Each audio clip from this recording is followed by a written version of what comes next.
E350, it's the Cabriolet. Now this one had a clicking noise for the steering lock. Failed steering lock for sure, but it didn't fail all the way. It was clicking. Whenever you put the key in the ignition switch, you could hear it click, click, click, click, click, click. And when that's happening, we know that the circuit board is still good. The motor is trying to unlock, but it just doesn't have enough guts, enough power, right? A little nudge, a nudge, well, a good hard nudge actually, will get that lock to unlock. I dropped the 4 screws, those 4 screws. They go, you can see right up in here. One screw goes there, another screw goes on the other side up here, right? And then there's 2 of the lower screws down there. The lower screws are up here. They go to that hole there, and the opposite side, see? Okay, so you get those 2 out, you get the other 2 out, now you have 4 screws on the ground. You get some room. You get some room, and now you can see on top of the steering column, you can see the actual steering lock. And it's that lock that I've been banging on. You can see some marks on it. That's the steering lock. So if you can get to that point, if you're this far along, you're thinking, geez, maybe I'll just take out the whole thing. But the hardest part of this job with the electrical adjustable steering column, that's the one that has the 3 parts on the steering column module. This guy here, see, it's got this bottom one here, the one on the bottom there that adjusts electronically. This one is really difficult to get out. You got to wrestle it out. It's doable, but it just takes time. If you can get to this point and you can see the steering lock, that's the steering lock. And what I did was I banged it a few times with this long crowbar. Okay, this long crowbar, I took it and I just banged it 3 or 4 good bangs, stuck the key in, and it opened up. Okay, how do we know it opened up? Because when I turn the ignition switch, you can see dash lights coming on. Now we have dash lights, and actually I can actually turn the car on right now and it will start. Okay, let's just verify that. There we go, the car is on. Turn this off for now. And I'm not gonna remove the key from the ignition switch because that will lock it up again. So this is gonna save me from having to take out this entire column. Now all I have to do is reach up there and disconnect the electrical connector on the steering lock and then go program the emulator to the EIS using the original EIS and key. So once you get the EIS out, send it to us with the key. You go on the website, you pay for the service, you get an order number, and you send in that order number with your EIS and key. So I know it's 100% unlocked. I was able to get it to unlock. And because it's in the unlocked position, we can leave it in the column.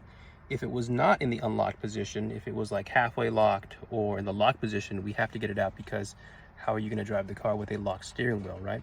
So you want to get it out.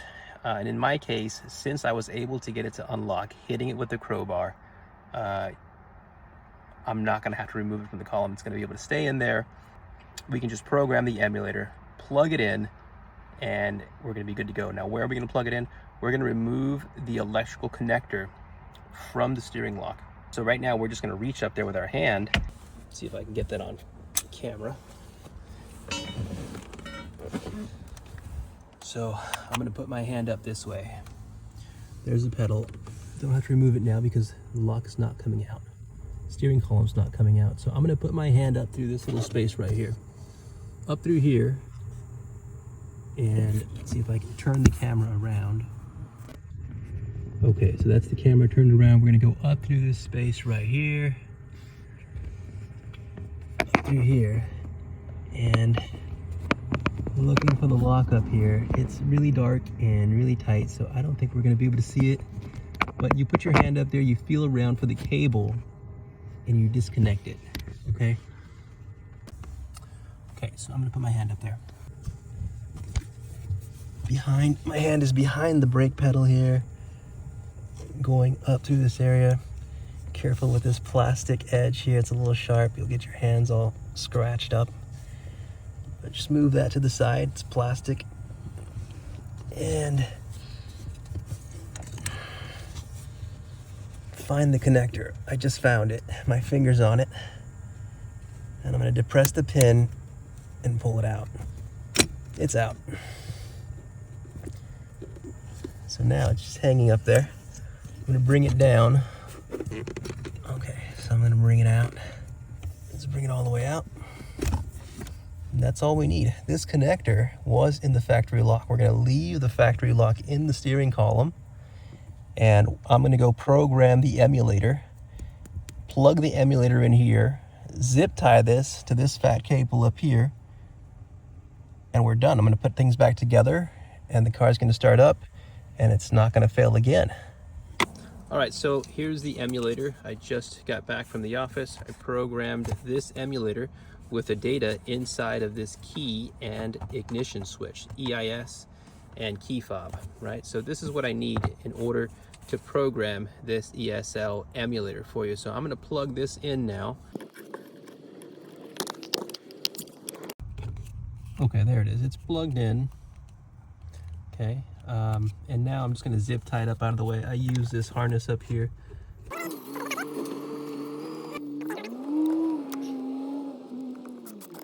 Let's plug in the EIS and let's start the car.